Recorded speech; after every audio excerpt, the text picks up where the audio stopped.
எப்பா இந்த டோப்பா போட்டுவிட்டு டூப்பு விடுற வேலையெல்லாம் அந்த வீட்டுல நடக்காது.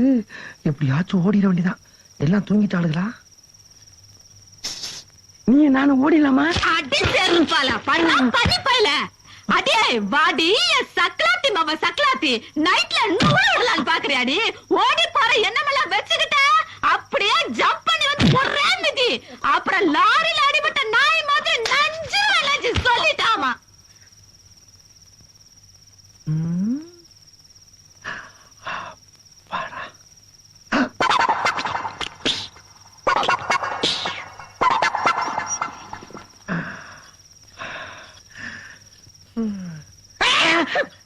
என்னன்னு இதெல்லாம்? பாசம்மா பாசம். என்ன கர்மாந்திர பாசம்? காலையில எந்திரிச்சு பாக்கும்போது என் ரமணி காலு சிகப்பா இருக்கும்னு நினைச்சா அதுக்காகத்தாமா இது. அதுக்கு பேசாம ஒரு பிளேன் எடுத்து கீறிட்டு இருந்தா சகப்பா இருக்கும்ல. அப்படி எல்லாம் பேசாதடா கண்ணு. உனக்காக மருதாணி மரத்தையே அரைச்சு எடுத்துட்டு வந்திருக்கிறேன். இதெல்லாம் பண்ணிக்கிறோம். அப்புறம் நான் அரளி வந்து அரைக்க வேண்டியது இருக்கும். அதெல்லாம் போட்டா கால் சிகக்காது கண்ணு. ஆமா என்ன காவ காக்குறதுக்கு எதுக்கு புதுசா நாய் எல்லாம்? 6 மாசத்துக்கு முன்னாடி காணாம போன நாய் நேத்தா கிடைச்சது. நாய் கூடவா? கண்ணு இந்த நாய் மாதிரியே உனக்கு 3 வயசா இருக்கும்போது 3 வயசுல 300 பிளாஸ் பேக்கா? நான் எங்கேயும் போல எங்கேயோ படுத்து தொலைக்கிறேன். போறேன்.